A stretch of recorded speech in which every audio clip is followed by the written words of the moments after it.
السلام علیکم ورحمۃ اللہ وبرکاتہ۔ معزز سامعین، آج ہم آپ کو اسلام کی تاریخ کا ایک ایسا واقعہ سنانے جا رہے ہیں کہ جس میں سانپ کی شکل میں ایک مسلمان جن اور ایک صحابی رضی اللہ تعالیٰ عنہ کی کہانی بیان کی گئی ہے۔ کیا آپ جانتے ہیں کہ سانپ دنیا کے سب سے پرانے رینگنے والے جانوروں میں سے ایک ہیں؟ ان کی تقریباً 3000 سے زائد اقسام پائی جاتی ہیں اور وہ دنیا کے تقریباً ہر بر اعظم میں پائے جاتے ہیں۔ بعض سانپ زہریلے ہوتے ہیں جبکہ بعض غیر زہریلے ہوتے ہیں۔ ان کی شکل و صورت اور رنگ بھی مختلف ہوتے ہیں۔ اسلام میں سانپ کے بارے میں مختلف روایات پائی جاتی ہیں۔ کچھ روایات میں سانپ کو ایک علامت کے طور پر پیش کیا گیا ہے، جبکہ بعض روایات میں اسے ایک خطرناک جانور کے طور پر بھی بیان کیا گیا ہے، اور بعض روایات میں جن کو سانپ کے روپ میں بھی بیان کیا گیا ہے۔ معزز سامعین، جنوں میں انسان اور حیوان کے بھیس بدلنے کی قوت و صلاحیت موجود ہوتی ہے۔ وہ سانپ، بچھو، اونٹ، گائے، بکری، گھوڑے، خچر، گدھے اور پرندوں کی شکل اختیار کر لیتے ہیں اور کبھی کبھی انسان کا روپ بھی دھار لیتے ہیں، جیسا کہ جنگ بدر کے دن شیطان مشرکین کے پاس سراقہ بن مالک کی شکل میں آیا تھا اور ان سے مدد کا وعدہ کیا تھا۔ اس حوالے سے قاضی ابو یعلا رحمۃ اللہ علیہ کہتے ہیں کہ جنوں میں اتنی طاقت اور صلاحیت نہیں ہے کہ وہ خود اپنی خلقت بدل کر دوسری شکل اختیار کر لیں۔ یہ ہو سکتا ہے کہ اللہ تعالیٰ نے ان کو کچھ کلمات اور افعال سکھائے ہوں جن کو بولنے اور کرنے سے اللہ تعالیٰ ان کو ایک شکل سے دوسری شکل میں بدل دیتا ہو۔ لہٰذا یوں کہا جا سکتا ہے کہ جنات اپنی شکل بدلنے پر اس معنی میں قادر ہیں کہ وہ ایسے کلمات ادا کر سکتے ہیں کہ جن کی وجہ سے اللہ تعالیٰ انہیں اپنی اصلی شکل سے دوسری شکل بدل دیتا ہے۔ یہ بات کہ وہ خود اپنی ذات بدل لیتے ہیں، یہ محال ہے۔ تو معزز دوستو، آج ہم آپ کو ایک ایسی روایت سنانے جا رہے ہیں جس میں جن سانپ کے روپ میں ایک صحابی کے گھر میں داخل ہو جاتا ہے اور پھر اس سانپ، جن اور صحابی کے درمیان سخت لڑائی ہوتی ہے، اور آخر میں کیا ہوتا ہے، آئیے مکمل واقعہ صحیح مسلم کی ایک حدیث کی روشنی میں سماعت فرمائیں۔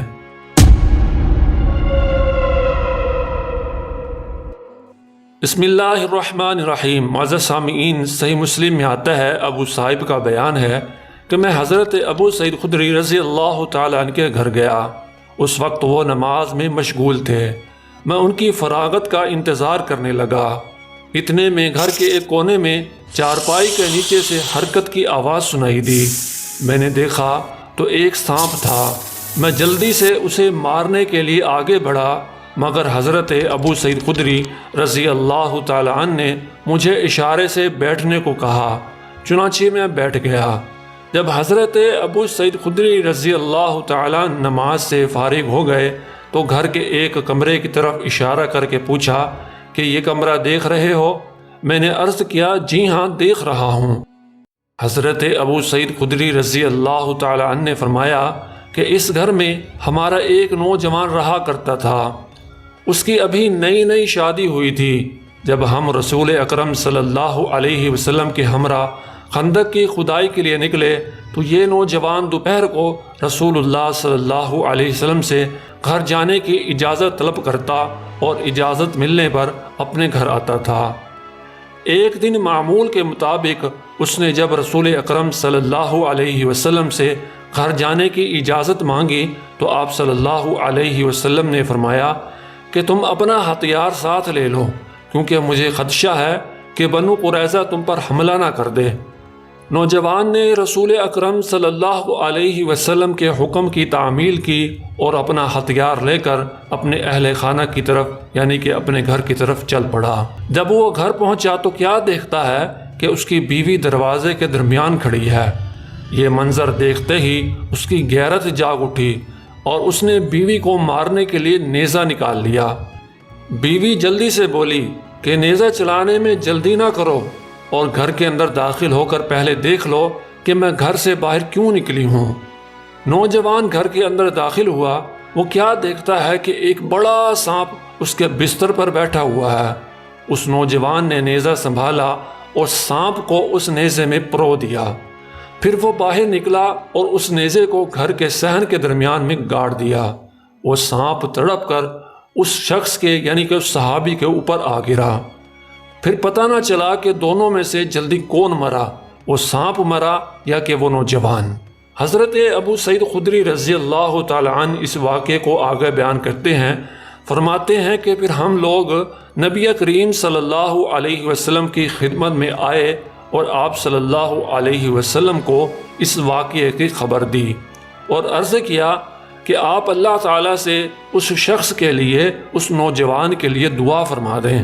آپ صلی اللہ علیہ وسلم نے فرمایا کہ اپنے ساتھی کے لیے اللہ تعالیٰ سے بخشش طلب کرو۔ مدینہ میں کچھ جن تھے، وہ اسلام لے آئے تھے۔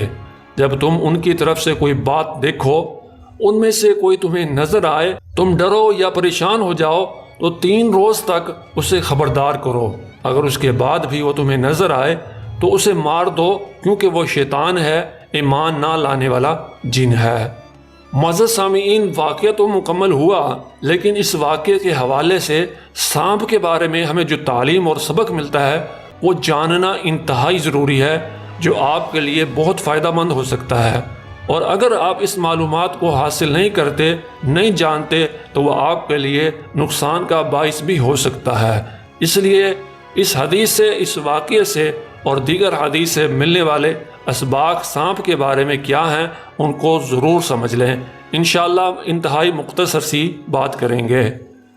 پہلی بات، اس حدیث میں ہر سانپ کو نہ مارنے کا حکم نہیں ہے، بلکہ صرف گھروں میں نظر آنے والے سانپوں کو نہ مارنے کا حکم ہے۔ گھر سے باہر جو سانپ نظر آئیں ان کو مار ڈالنے کا حکم ہے۔ دوسری بات، جب گھروں میں رہنے والے سانپ آپ کو نظر آئیں تو ہم انہیں 3 دن نکلنے کے لیے کہیں گے، یعنی کہ ہم یوں کہیں گے کہ تمہیں اللہ کی قسم ہے، اس گھر سے نکل جاؤ اور ہمیں اپنی شرارت سے محفوظ رکھو، ورنہ تمہیں مار دیا جائے گا۔ اور اگر وہ 3 دن کے بعد بھی نظر آئے تو رسول اللہ صلی اللہ علیہ وسلم نے فرمایا اس کو مار دینا چاہیے۔ تیسری بات کہ 3 دن کے بعد اس کو مارنے کی وجہ یہ ہے کہ ہمیں یہ یقین ہو چکا ہوگا کہ وہ مسلمان جن نہیں ہے۔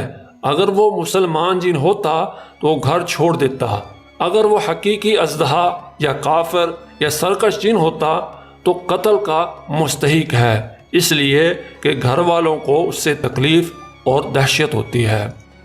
چوتھی بات، جنوں کے بارے میں، سانپ کے بارے میں، کہ گھر میں رہنے والے سانپوں میں ایک قسم ایسی بھی ہے کہ جن کو بغیر پوچھے قتل کر دیا جائے گا، جیسا کہ صحیح البخاری میں نبی کریم صلی اللہ علیہ وسلم نے فرمایا کہ جس سانپ کے سر پر 2 نقطے ہوتے ہیں انہیں مار ڈالا کرو، کیونکہ وہ اندھا بنا دیتے ہیں اور حمل کو بھی نقصان پہنچاتے ہیں۔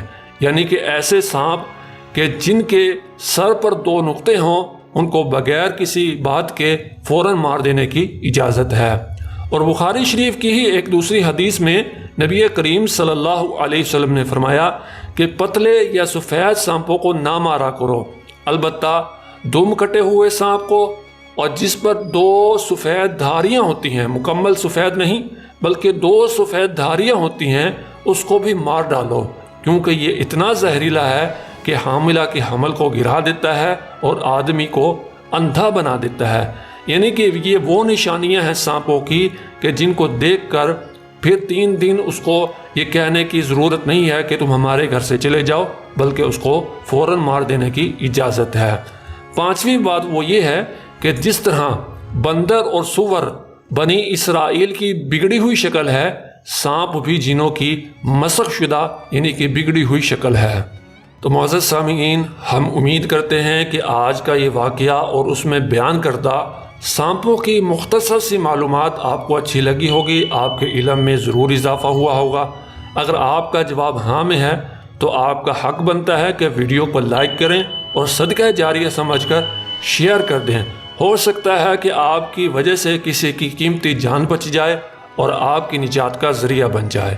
اور کمنٹ میں اپنی قیمتی رائے کا اظہار بھی ضرور فرمایا کریں، اور ہمارے یوٹیوب چینل بامقصد کہانیاں ضرور سبسکرائب کریں اور بیل کے بٹن کو آن کرنا نہ بھولیں، تاکہ ہر نئی آنے والی ویڈیو کا نوٹیفیکیشن بر وقت آپ تک پہنچتا رہے اور آپ اسی طرح کی اسلامی، تاریخی اور سچے واقعات کی ویڈیوز دیکھتے رہیں۔